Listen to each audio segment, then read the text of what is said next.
하나님의 말씀 창세기 17장입니다. 17장 9절부터 14절까지 봉독해 드리겠습니다. 다 찾으신 줄 알고 봉독해 드립니다. 하나님이 또 아브라함에게 이르시되 그런즉 너는 내 언약을 지키고 내 후손도 대대로 지키라. 너희 중 남자는 다 할례를 받으라. 이것이 나와 너희와 너희 후손 사이에 지킬 내 언약이니라. 너희는 포피를 베어라. 이것이 나와 너희 사이에 언약의 표징이니라. 너희는 대대로 모든 남자는 집에서 난 자나 또는 너희 자손이 아니라 이방 사람에게서 돈으로 산 자를 막론하고 난지 8일 만에 할례를 받을 것이라. 너희 집에서 난 자든지 너희 돈으로 산 자든지 할례를 받아야 하리니 이에 내 언약이 너희 살에 있어 영원한 언약이 되려니와 할례를 받지 아니한 남자 곧 그 포피를 베지 아니한 자는 백성 중에서 끊어지리니 그가 내 언약을 배반하였음이니라. 아멘. 오늘 설교 제목이 왜 할례인가? 오늘 본문이 하나님께서 할례를 받는 것을 명령하신 내용이에요. 요즘은 할례도 안 받는데 또 나는 여잔데 할례가 무슨 필요가 있을까? 구태여 이런 말씀을 우리가 봐야 되는가? 이런 생각을 하시는 분도 계실 수 있습니다. 우리가 서신서를 보면 유대인들은 이 할례를 매우 중요하게 여기죠. 그래서 예수를 믿게 된 사람들도 아니다, 우리가 할례를 받아야 구원을 받는다. 이 할례를 얼마나 강조하는지 몰라요. 할례가 뭔가 하면 쉽게 말씀을 드리면 어린아이들을 키워보면 아이들 어릴 때 남자아이들 포경수술을 하죠. 그겁니다. 그거와 똑같은 거예요. 이것은 본래 이스라엘 남자들에게 행해지던 의식이었어요. 그런데 의학이 발달하면서 이 할례가 이 포경수술을 하면 의학적으로 위생적으로 매우 유익하다는 것이 밝혀져 가지고 지금 전 세계적으로 다 이 할례를 하죠. 저희 아들 둘도 어릴 때 그렇게 했습니다. 그런데 하나님께서 할례를 하게 하시는 이유는 이런 위생적인 것, 이런 의학적인 차원 때문이 아니에요. 10절을 한번 볼까요? 10절. 너희 중 남자는 다 할례를 받으라. 이것이 나와 너희와 너희 후손 사이에 지킬 내 언약이니라 그랬어요. 할례가 아브라함뿐만 아니라 아브라함 후손의 모든 사람들과 하나님과 언약의 상징이래요. 언약. 약속의 상징이랍니다. 창세기 15장을 보면 하나님께서 아브라함에게 내 몸에서 날짜가 내 상속자가 되고 내 자손이 하늘의 별처럼 많겠고 네가 서 있는 이 땅을 너에게 주겠다 그랬어요. 하나님이 이걸 한두 번 하신 게 아니에요. 여러분 이미 앞에서 그런 말씀을 하셨어요. 그러니까 아브라함이 하나님 내가 이 땅을 받을 것을 무엇으로 알겠습니까? 좀 확실한 증거 한번 보여주시면 안 돼요? 그랬어요. 그러니까 하나님이 그래? 그럼 너하고 나하고 계약서를 쓰자구나. 이러고시고는 3년 된 암소를 잡아라. 3년 된 양을 잡아라. 3년 된 염소를 잡아라. 비둘기를 잡아라. 그걸 갈랐어요. 2개로 갈랐어요. 그렇게 제단에 딱 올려놓고 어두워질 때 갑자기 하나님의 횃불이 나타나서 그 사이를 쫙 가르면서 횃불이 지나갔어요. 그게 하나님과의 사인이에요. 계약서를 쓴 거예요.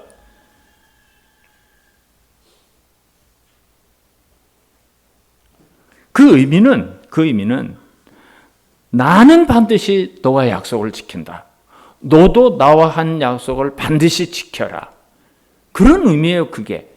거기서 재물을 둘로 가르고 불이 그 가운데 지나간 것. 둘 중에 하나 어기면 죽는다. 나도 어기면 죽고 너도 어기면 죽는다. 그런 의미로 그런 계약을 했어요. 근데 아브라함은 하나님의 때까지 기다리지 못하죠. 우리가 지난 시간에 본 것처럼 하나님의 약속을 기다리지 못하고 하갈을 통해서 이스마엘을 낳았어요. 그때부터 하나님은 아브라함과 담을 쌌어요. 말씀으로도 환상으로도 꿈으로도 일절 하나님은 아브라함에게 나타나지를 않습니다. 그리고 이제 이 창세기 17장이 13년이 지나서 나타나신 거예요. 13년 후에 나타나셔서 제일 첫 번째 하신 말씀이 1절입니다. 1절을 우리 한번 볼까요? 1절. 아브라함이 99세 때에 여호와께서 아브라함에게 나타나사 그랬어요. 그 바로 앞절인 16절을 보면 하갈이 아브라함에게 이스마엘을 낳았을 때에 아브라함이 86세였더라 그랬어요. 그러니까 13년이 지난 거예요. 13년이. 이스마엘이 13살이 이제 된 겁니다. 그때 나타나셔서 하시는 첫 말씀이 오늘 1절에 나 전능한 하나님이다. 나 전능한 하나님이야. 또 내 앞에서 행하여 완전하라. 이 말씀을 하신 거예요. 이 말씀을. 여러분 하나님께서 자신을 소개하시기를 나는 전능한 하나님이다. 이 말씀을 제일 처음 하신 게 여기예요. 이 뒤에는 물론 여러 번 하셔요. 제일 처음으로 나는 전능한 하나님이다 그랬어요. 나는 전능한 하나님이다. 하나님이 자신을 나 전능한 하나님이야 이렇게 얘기해요. 그게 무슨 뜻입니까? 아브라함이 그 얘기를 하시는 이유가 뭐예요? 아브라함에게 우리가 이 어떤 의미가 있는가, 여기에는 무엇이 담겨져 있는가를 뒤에서 한번 살펴볼 겁니다. 그리고는 하나님이 이 가나안 온 땅을 너에게 주고 네 기업이 되게 하고 나는 너와 내 후손이 될 거다 그랬어요. 이전까지는 하나님이 아브라함에게 약속의 말씀을 하시면서 아무런 조건이 없었어요. 그냥 하나님이 일방적으로 내가 이렇게 해줄게, 내가 이러지 마, 너 이렇게 될 거야 이렇게 축복하셨는데 이번에는 하나님이 그냥 가시지 않고 한 가지 명령을 하셔요. 한 가지. 너 지금 이거 지켜. 이래요. 그게 오늘 본문의 내용인데 10절하고 11절을 다시 한번 보도록 하겠습니다. 하나님이 무엇을 명령하셨는지 10절하고 11절. 너희 중 남자는 다 할례를 받으라. 이것이 나와 너희와 너희 후손 사이에 지킬 내 언약이니라. 너희는 포피를 베어라. 이것이 나와 너희 사이의 언약의 표징이니라 그랬어요. 그러니까 할례라는 게 뭔가 하면 왜 하나님이 할례를 하라고 하셨는가 하면 너희들이 내 백성이라는 나의 언약 백성이라는 그 상징으로 몸에 상처를 내고 피를 흘리고 몸의 일부를 베어내서 표시를 하라 그거예요. 표시를 해라. 13절에 그 의미를 말씀하세요. 13절에 너희 집에서 난 자든지 너희 돈으로 산 자든지 할례를 받아야 하리니 이는 내 언약이 너희 살에 있어. 하나님의 언약이 살에 있어요. 살에. 그러니까 우리가 그 살을 볼 때마다 아 하나님이 나하고 약속하셨지. 하나님이 나에게 이런 언약을 하셨지. 그 살을 볼 때마다 그 언약이 생각나야 된다는 거예요. 그걸 기억하라. 그런 의미로 할례를 하라고 하신 거예요. 남자는 그걸 수시로 보거든요. 그러니까 그걸 볼 때마다 아, 하나님하고 약속했지. 하나님이 이 살에다가 하나님의 언약을 담아주셨지. 그거예요. 그거. 이렇게 할례는 구약시대에 하나님의 언약 백성이라는 상징이고 표시였습니다. 그런데 나중에 신약시대에 와서 바울 서신을 보면 할례는 몸이 하는 게 아니다 그랬어요. 할례는 몸이 하는 게 아니다. 그걸 바울이 여러 번 얘기해요. 영적인 할례, 우리는 마음의 할례를 해야 된다. 그런 얘기를 합니다. 한 군데만 볼까요? 로마서 2장 29절을 보면 뭐 골로새서도 있고 로마서도 나오고 그렇게 많이 있는데요. 로마서 2장 29절은 뭐라고 써 있어요? 오직 이면적 유대인이 아니며 할례는 마음에 할지니 영에 있고 율법 조문에 있지 아니한 것이라 그랬어요. 그리고 할례는 마음에 하는 거예요. 우리의 영, 이 성령에 있는 거지 영적인 게 있는 거지 그 율법 조문에 있다고 그게 할례로서 중요한 게 아니에요. 우리 마음의 할례를 해야 돼. 마음에. 그러니까 이제는 이 신약 시대는 내가 육체적인 할례를 받았느냐 안 받았느냐 그건 중요하지 않습니다. 그래서 여러분, 신약과 구약은 굉장히 차이가 있죠. 구약 시대에는 유대인만 할례를 받았어요. 그것도 남자만 받았어요. 그러나 신약 시대 이 마음의 할례, 이 영적인 할례는 유대인만 받는 게 아니에요. 모든 민족들이 다 하나님의 백성이 되는 특권이에요. 그래서 신약 시대는 모든 민족, 남녀노소와 상관없이 내가 예수 그리스도를 영접하고 그리스도인이 되었을 때 마음의 할례를 하는 거예요. 마음의 할례를. 그래서 누구든지 이 마음의 할례를 통해서 하나님의 백성이 되는 거예요. 그러나 우리가 마음의 할례를 다 받았죠. 우리가 다 마음의 할례를 받았어요. 그게 또 중요한 게 아니에요. 그것만 중요한 게 아니에요. 자, 할례를 받았어요. 그러면 내가 어떻게 살고 있느냐요? 내가 어떻게 살고 있느냐? 내가 마음의 할례를 받고 내 영이 할례를 받고 하나님의 백성이 돼서 지금 그리스도인으로서 어떻게 살고 있느냐? 여러분, 이게 문제예요. 할례를 받고 여전히 내가 예수 믿기 전과 똑같이 받았다면 그거는 가짜 할례고 아무런 의미가 없습니다. 할례를 받고 어떻게 사는가? 어떻게 사는가? 그럼 우리가 하나님의 백성답게 산다는 것이 무엇일까? 어떻게 사는 것일까?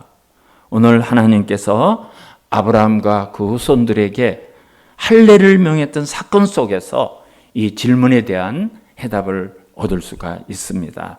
첫 번째로 우리가 하나님 앞에서가 전제되는 거예요. 하나님 앞에서 너 내 앞에서 온전하라 그랬죠? 내 앞에서 온전하라. 아브라함에게. 그러니까 우리가 하나님 앞에서 온전함을 추구하면서 살아야 돼요. 온전함을.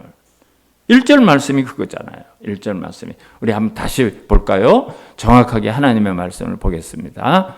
아브라함이 99세 때에 여호와께서 아브라함에게 나타나사 그에게 이르시되 나는 전능한 하나님이라 너는 내 앞에서 행하여 완전하라 그랬어요.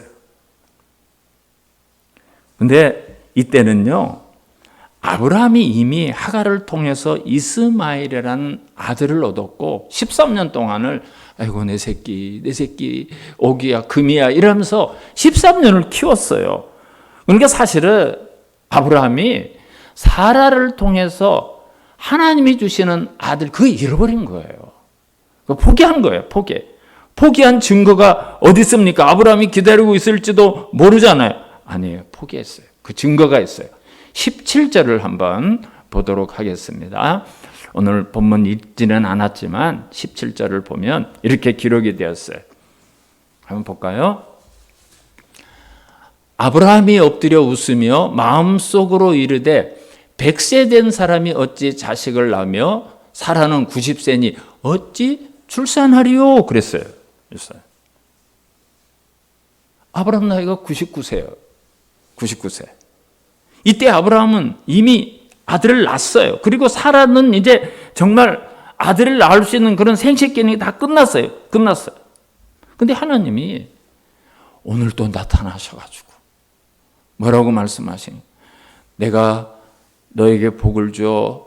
내가 여러 민족의 어머니가 되겠고 아버지가 되겠고 하고 여러 왕이 그에서 낳을 건데 내가 너에게 자식을 줄 것이다. 그러니까 하나님 말이 되는 소리를 하셔요. 심심하면 나타나가지고 약 올리는 것도 아니고 그런 얘기 하시고 내가 이제 100세가 됐고 우리 아내가 90세가 됐는데 정말 웃기는 소리를 하냐. 그러고서 하나님 앞에서 차마 소리 내서 웃지는 못하고 혼자 이렇게 고개를 숙이고 크크크 하고 웃었다는 거예요. 일리가 있어요. 그리고 18절을 보면 뭐라고 하는 줄 아세요? 18절 지웠어요? 18절을 보면 아브라함이 이에 하나님께 아뢰되 이스마엘이나 하나님 앞에 살기를 원하나이다. 하나님 쓸데없는 소리 하지 말고요. 나 이미 아들 이스마엘 낳았거든요. 걔나 잘 되게 해주세요. 걔나 축복해 주세요. 그랬어요. 그런 뜻이에요. 그런 뜻. 그런데 아들을 낳는 것을 포기한 아브라함에게 하나님 13년 만에 딱 나타나서 하시는 말씀이 나 전능한 하나님이다. 너 내 앞에서 행하여 완전하라. 이 말씀을 하셔요. 이 말씀을. 여러분 나는 전능한 하나님이라 이 말씀이 아주 중요한 말씀이에요. 하나님은 나는 전능한 하나님이다 그랬어요. 나 전능하다 그랬어요. 그런데 저와 여러분이 하나님 아버지를 나의 믿음의 대상으로 신앙생활을 하고 있지만 정말 하나님을 전능하신 하나님으로 믿고 있습니까? 믿고 있어요? 속으로 대답해요. 말 못하는 분도 계시니까 속으로 대답해봐요. 몇 분 안 되시는 것 같아요. 감에. 나는 전능한 하나님이라. 이건 하나님이 자기를 나타내 준 거예요. 전능이 무슨 뜻이죠? 불가능이 없다는 거예요. 전능. 모든 게 다 할 수 있다는 거예요. 내가 누군가? 자기 자신이 어떤 존재인가를 하나님이 드러내는 거예요. 나 전능한 하나님이야. 전능한 하나님이야. 왜 그리스도인이 기도하지 않을까요? 많은 문제가 있는데 그리스도인이 왜 기도하지 않을까요? 전능하신 하나님이라고 믿지 않기 때문입니다. 전능하신 하나님이라고 믿으면 기도해요. 기도합니다. 내 문제를 하나님 옆에 놓고 기도하는 거예요. 그런 믿음이 없으니까 기도 안 하는 겁니다. 바빠서? 몸이 뭐 어쩌고 저쩌고? 천만의 말씀이에요. 천만의 말. 믿음이 없어 그런 거예요. 믿음이 없어서. 하나님은 내 기도를 들어주시고 내 기도에 귀를 기울여 주시고 거기에 응답하시는 전능하신 하나님이다. 이 믿음이 없으면 기도 못하는 거예요. 그 믿음이 있어봐요. 가지고 나와서 기도하죠. 저는 지금 저희 형제들이나 이만큼이라도 신앙생활을 할 수 있는 것이 하루도 빠짐없이 기도하시는 어머니, 장모님, 부모님 덕분이라고 생각해요. 제 집안 얘기를 해서 좀 죄송하지만 우리 장모님은 사위가 가도 오래간만에 가도 조금 얘기하시다가 그러면 자라 보따리 싸가지고 교회로 기도하러 가시. 하루도 빠짐없이 그렇게 사셨어요. 저희 어머니도 새벽에 못 가면 낮에 가고 저녁에 가고 하루도 빠지지 않고 그렇게 기도를 하셨어요. 그런 덕분이라고 저는 생각해요. 그런 덕분이라고. 아브라함이 사라를 통해서 아들을 주시겠다는 하나님의 말씀에 속으로 웃어요. 속으로 웃어요. 이스마엘이나 잘 되게 해주세요. 이스마엘이나 지켜주세요. 왜 그래요? 하나님을 전능하신 하나님이라고 믿지 않는 거예요. 하나님 그런 하나님을 못 믿는 거예요. 아니 내가 다 생식 능력이 끊어졌는데 사업에 길이 막혔는데 직장에 어려움이 생겼는데 뭔 소리예요 하나님. 안 되는 거예요. 그 쓸데없는 소리 좀 하지 마세요. 그겁니다. 바로 그거예요. 하나님의 이름이 얼마나 많습니까? 사랑의 하나님, 자비하신 하나님, 전능하신 하나님, 은혜의 하나님, 공의로우신 하나님, 거룩하신 하나님. 왜 이렇게 이름이 많죠? 하나님은 얼마나 크신 분인지, 얼마나 전능하신 분인지, 얼마나 하나님의 능력이 크신지 한 가지로 표현을 못하기 때문에 수없이 하나님의 이름이 많은 거예요. 우리 하나님이 그런 분이에요. 그런데 오늘 처음으로 하나님의 자신에 대해서 엘사다이 이랬어요. 엘사다이. 나 전능한 하나님이다. 13년 만에 나타나서 첫 마디가 그거예요. 아브라함아, 내가 자식을 준다면 100세가 문제냐 이 녀석아? 200이라도 내가 너에게 아들을 줄 수 있어. 하나님 그 말씀 하시는 거예요. 그 말씀. 네 생각이 안 되면 안 되는 거냐? 세상 사람들이 안 된다 하면 안 되는 거냐? 나는 전능하신 하나님이다. 이 말씀에 그게 함축되어 있는 거예요. 그게 함축되어 있는 거예요. 나를 너 뭘로 보냐 이 녀석아. 하나님 그러시는 거예요. 하나님은 이후에도 고통과 절망 중에 있는 자신의 종들에게는 언제나 찾아가셔서 나는 전능한 하나님이다. 이 말씀부터 하셨어요. 베델에서 그 고독과 두려움과 그 외로움 속에 혼자 있는 야곱에게 나는 전능한 하나님이다. 그래요. 미디안 광야에서 그 말 안 듣는 백성들 자기 혼자 세상에 있는 것들은 그 모세에게 찾아가셔서 하나님이 나는 전능한 하나님이다. 그래요. 욥이 얼마나 고통을 받습니까? 모든 것을 잃어버리고 그 말할 수 없는 슬픔 가운데 빠져있는 욥에게 하나님이 찾아가셔서 나는 전능한 하나님이다. 그러셔요. 그 말이 이런 의미를 가진 거예요. 이런 의미를 가진 거예요. 뿐만 아니라 저와 여러분이 힘들고 어려울 때 하나님 우리에게 그 말씀을 들려주셔요. 여기 기록되어 있어요. 하나님이 전능한 하나님이라고. 내가 이런 하나님이야. 네가 믿는 아버지가 이런 분이란다. 우리에게도 그 말씀을 하셔요. 우리에게도. 여러분 이 음성을 들을 수 있기를 축원합니다. 이런 음성을 들어야 돼요. 하나님께서 나는 전능한 하나님이라 이러시고는 너는 내 앞에서 행하여 완전하라 그랬어요. 완전하게 살 수는 없죠. 최대한 완전하게 살라는 거예요. 하나님 우리 연약한 거 알아요. 그러면 우리가 그 완전을 추구하면, 완전을 향해서 살아가면 어떻게 하는가? 그 앞에 뭐라고 그랬죠? 내 앞에서 행하여. 그래. 내 앞에서. 나는 하나님 앞에 서 있고 하나님은 내 앞에 계시고, 이걸 신전의식이라고 그래요. 신학적인 용어로. 우리가 그런 신전의식을 가지고 살아가야 돼요.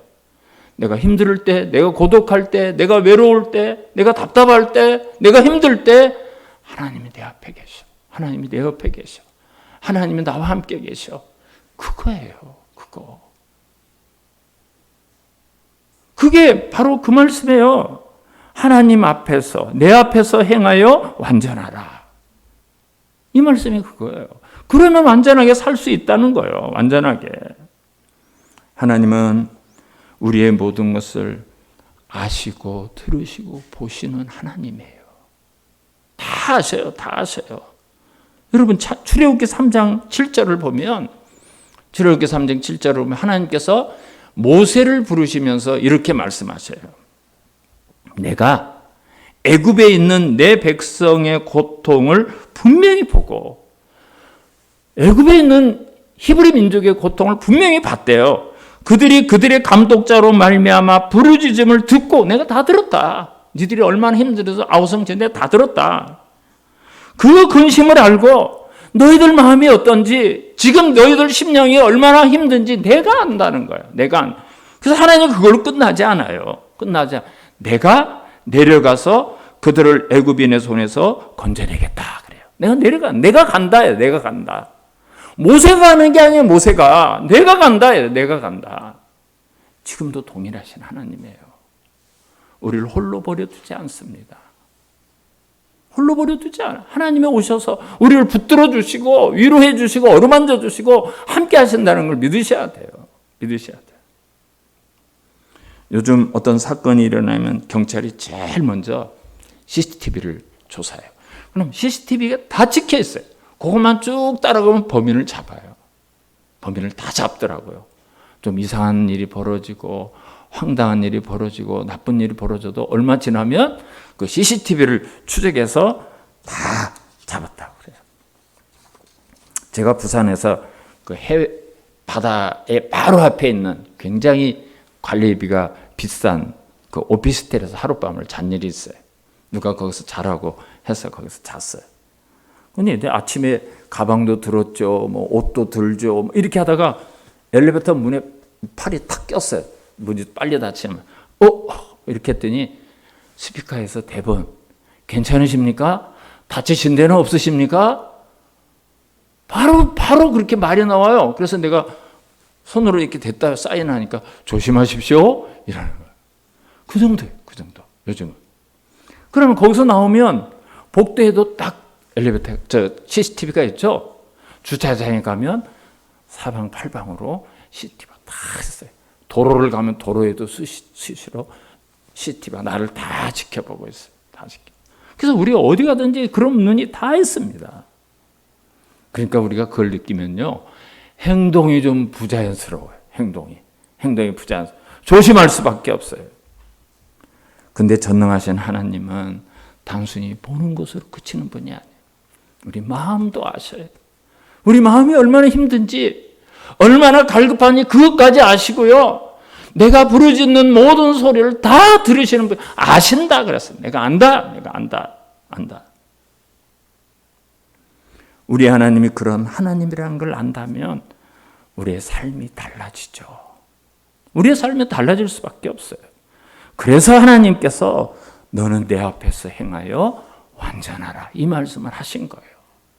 이 말씀 하신 이유가 거기에 있어요. 우리가 하나님의 백성답게 살아가는 것, 그것은 하나님의 임재를 의식하면서 사는 거예요. 우리가 하나님의 임재를. 여러분 예배의 자리는 성령님 하나님이 오십니다. 우리 예배를 받으셔요. 우리 각 사람을 위로해 주시고 힘을 주시고 어루만져 주시고 은혜를 주시는 거예요.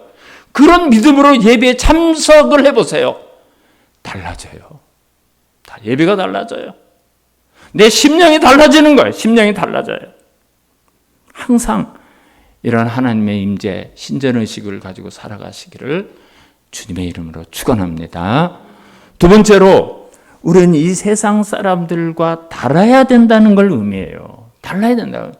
여러분 할례는 유대인들만 받았어요. 유대인들만. 우리가 이 세상을 살면서 믿지 않는 사람이나 믿는 사람이나 똑같이 살아야 될 그런 행동도 있어요. 우리가 같이 직장에 다니죠. 또 돈도 벌어야 되고 먹어야 되고 입어야 되고 뭐 취미 활동도 하고 운동도 하고 그런 건 같아야 돼요. 그렇지만 우리가 믿지 않는 사람과 달라야 될 부분이 있어요. 그 사람과 똑같으면 안 되는 부분이 있어요. 하나님은 우리가 당신의 자녀답게 하나님의 백성답게 그리스도인답게 살기를 원해요. 유대인만 왜 할례를 하라고 그러죠? 왜 하나님 백성들만 할례를 하죠? 그걸 볼 때마다 나 하나님의 백성이야. 나 할례 받은 사람이야. 나 이방인과 달라. 나는 하나님의 자녀야. 그걸 하라는 거예요. 13절에 그랬잖아요. 13절에 내 언약이 너희 살에 있어. 하나님의 언약이 내 살에 있는 거예요. 그걸 볼 때마다 하나님의 언약, 하나님의 나는 백성, 하나님은 내 아버지. 그걸 알라는 거예요. 그거를. 2차 세계대전 때 나치들이 유대인들을 구분하려고 바지 내려봐 그래서 그를 구분해가지고 가스실로 보내고 막 그래서 달라요. 그 표시를 몸에 지는. 그때까지는 유대인들만 할례를 했기 때문에 그래요. 유대인들은 이 표시를 보면서 나는 하나님의 백성이야. 나 유대인이야. 히브리인이야. 나는 니들하고 달라. 그 믿음이 있었기 때문에요. 그 수많은 박해, 그 후에 얼마나 많이 핍박을 받고 막 멸시를 받고 유대인들을 함부로 했습니까? 어떻게 이긴 줄 알아요? 그 믿음으로 이긴 거예요. 나 유대인이야. 나 할례 받은 사람이야. 우리도 마찬가지예요. 우리 다 마음의 할례를 받았어요. 할례 받은 사람들입니다. 예수 믿는 순간 우리는 구별된 존재가 된 거예요. 하나님의 백성이 되었고 다르게 살아야 될 이유가 있는 거예요. 예수님이 산상수훈 마태복음 5장 13절에서 우리가 어떤 존재라고 이야기합니까? 우리가 너희는 세상의 소금이니 그랬어요. 세상이 아니라 세상 속에 들어가는 소금이 그리스도인이에요. 소금이 들어가면 맛을 내죠. 썩는 것을 부패하게 하죠. 자반고등어 사니까 간이 저려서 오더라고요. 간이 저려서. 우리가 그런 소금의 역할이에요. 그런데 소금이 만일 그 맛을 잃으면 무엇으로 짜게 하리요? 후에는 아무 쓸데없어. 아무 쓸데없어. 밖에 버려져 사람에게 밟힐 뿐이니라 그랬어요. 그럼 맛을 잃으면 안 돼요. 예수쟁이 맛이 있어야 돼요. 그리스도인의 맛이 있어야 돼요. 우리를 찍어보면 달라야 돼요. 맛이 달라야 돼요. 달라야 돼요. 그리스도인만의 독특한 맛. 이 세상 사람들이 볼 때 그게 우리의 매력이 돼야 돼요. 그러니까 안디옥에 처음으로 이방교회가 생겼을 때 저 사람들 왜 그래? 그리스도인이야? 그리스도가 뭐야? 그리스도처럼 사는 사람들이래. 달랐기 때문에 그래요. 달랐기 때문에. 그럴 때 세상 사람들에게 전도가 되고 우리를 다르게 보는 거예요. 우리가 로마서를 수요일 날 보고 있는데요. 이제 12장부터는 예수 믿는 그리스도인은 어떻게 사는가요? 그 삶에 대해서 나와요. 그 12장 1절과 2절을 보면 우리가 세상과 달라야 된다는 걸 말해요. 2절을 한번 보겠어요. 2절만 한번 볼게요. 우리 같이 한번 같은 목소리로 읽어보겠습니다. 시작. 너희는 이 세대를 본받지 말고 오직 마음을 새롭게 함으로 변화를 받아 하나님의 선하시고 기뻐하시고 온전하신 뜻이 무엇인지 분별하도록 하라. 아멘. 이게 뭐라고 말해요? 이 세대를 본받지 말라는 거예요. 이 세대와 달라야 된다는 거예요. 다른 맛이 나야 된다는 거예요. 어떻게? 하나님의 선하시고 기뻐하시고 온전하신 뜻이 무엇인지 분별하고 그렇게 살라는 거예요. 우리의 그런 삶이 주어졌어요. 우리 그리스도인들에게. 세상 사람들이 예수 믿는 사람은 다르구나. 두려워하도록 해야 돼요. 함부로 하지 못하도록. 우리만 보면 조롱하고 비웃고 야 교회가 왜 그러니? 좀 예수 믿으라 소리 하지만 니들이나 잘해라. 요새 그렇게 우리가 듣잖아요.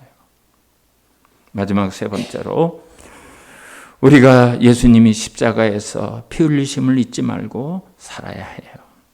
아브라함은 99세가 돼서 할례를 받았어요. 요즘은 아이들이 어릴 때 병원에 가가지고 막 마취를 시켜가지고 하는데도 우리 아이들 둘 그 포경 수술할 때 막 죽는다고 막 소리를 지고 하니까 의사가 땀을 뻘뻘 흘려요.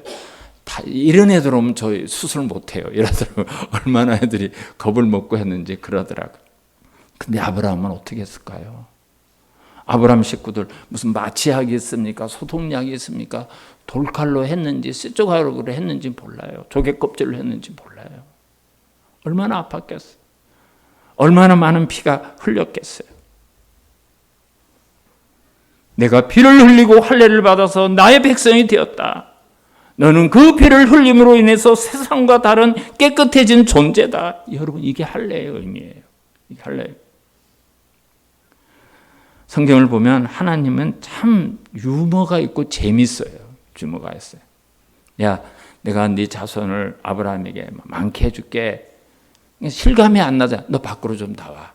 하늘의 별 네가 한번 몇 개인가 한번 세봐. 저걸 어떻게 셉니까? 내가 그렇게 네 후손을 줄게. 참 멋지잖아요. 이 유머 감각이 얼마나 많은지 하나님이 참 위트가 있고 재밌으신 분이야. 그렇게 준다고 내가 네 자식들을, 네 후손을 그 못 세릴 정도로 준다고 그랬어요. 할례도 마찬가지예요. 그냥 약속하면 또 잃어버리거든 아브라함이. 그러니까 너희들 대대손으로 너희들 대대손 갈자고 래 피부를 잘라내. 그래서 그 피부를 볼 때마다 나는 피를 흘리고 하나님의 백성이 되었다. 나는 피를 흘리며 살을 떼어내고 하나님의 언약을 거기다 담고 제대로하고 다른 사람이 되었어. 그렇게 하라는 거예요. 그렇게 하라는 거예요. 그런데 예수님께서도 이 세상을 떠나시기 전날 사랑하는 제자들과 그렇게 앉아서 마지막 떡과 잔을 나누면서 떡을 떼어주면서 그러죠. 이거는 너희를 위하여 떼어주는 내 몸이다. 당신께서 이 몸이 찢어져서 피를 흘리고 그렇게 제자들을 사랑하고 구원해 줄 것을 직접 보여주셨어요. 이제 우리가 다음 주에 성찬식을 해요. 그걸 기억하는 거예요. 그리스도께서 나를 위해서 어떤 은혜를 베풀어 주시고 어떻게 돌아가셨고 나를 어떻게 구원하신 걸 보여주는 설교가 성찬식이에요. 그러니까 예수님이 모일 때마다 하라 그랬어요. 모일 때마다. 그런데 교회가 그걸 안 해요. 시간이 너무 오래 걸리니까 설교하느라고 그걸 못 해요. 그런 다음에 또 잔에다 붉은 포도주를 담아주시면서 이것은 너희를 위하여 흘리는 내 피다. 예수님은 그 피를 다 흘렸을 뿐만 아니라 마지막 물 한 방울까지 다 흘리시고 그렇게 우리를 구원해 주신 거예요. 우리를 구원해 주셨어요. 우리는 그 피 흘림이 있었기 때문에 사함을 받고 구원을 받았어요. 피 흘림이 없었다면 우리는 구원을 못 받아요. 예수님은 자신이 그렇게 살을 찢기고 피를 흘릴 것을 보신 거예요. 보시면서 제자들에게 떡과 잔을 나눠주셨습니다. 사도 바울은 그의 피 흘림 때문에 우리가 제사함을 받고 거룩한 백성이 되었다. 그렇게 이야기해요. 그렇죠. 그렇게 우리는 그리스도인이 되고 하나님의 자녀가 되었어요. 기독교 신앙이 무엇이겠습니까? 다른 거 아닙니다. 주님께서 내 허물과 나의 모든 죄를 대신 지시고 십자가에서 우리가 받아야 될 모든 형벌, 저주, 하나님의 심판, 그걸 홀로 받으신 것. 홀로. 우리가 받을 걸 다 대신 받아주시고 살을 찢기고 못이 박히고 창으로 옆구리를 찔리고 모든 피를 다 흘리시고 그렇게 우리를 구원해 주셨어요. 내가 그런 주님의 피로 죄사함을 받았다면 우리는 예수 그리스도의 고귀한 그 피에 대한 감격이 있어야 돼요. 감격이. 여기 십자가는 걸어놓지 않았지만 마음의 십자가가 걸려 있어야 돼요. 이 각인이 돼야 돼요. 그리고 그 십자가를 볼 때마다 하나님이 나를 얼마나 사랑해 주시는지, 예수 그리스도께서 나를 위해서 어떻게 죄값을 치러주시고 죽어주셨는지 그게 기억돼요. 정말 그것에 대한 감격이 있는 사람은 감사가 넘칠 수밖에 없죠. 그거 얼마나 감사한 일입니까? 나는 손도 까딱하기 싫은데 여기 못 하나 박혀도 바늘에 여기 찔려도 막 아파가지고 막 소리를 지르고 이러는데 그걸 아는 사람은 정말 감사가 안 나올 수가 없어요. 그러면 세상 사람과 다른 삶을 살 수가 있는 거예요. 그게 정말 느껴진다면 나 그리스도인이야. 나 그렇게 구원받은 사람이야. 다른 삶을 살 수 있는 겁니다. 사랑하는 성도 여러분, 우리는 다 영적인 할례를 받았어요. 우리가 비록 구약시대의 할례를 안 받았지만 우리 심령에, 우리 마음에 그리스도의 흔적을 가진 사람들입니다. 여러분, 이 할례가 이렇게 중요한 거예요. 여기에 우리의 삶이 제시가 되었어요. 오늘 우리 하나님께서 그랬죠. 나 전능한 하나님이다. 너 내 앞에서 행하여 완전하라. 이게 우리가 살아야 될 삶의 목표입니다. 완전하게 완벽하게 살지는 못한다 할지라도 마음에 이게 자리를 잡아야 돼요. 자리를 잡아야 돼요. 이렇게 살아갈 수 있는 저와 여러분의 삶이 되시기를 주님의 이름으로 축원합니다.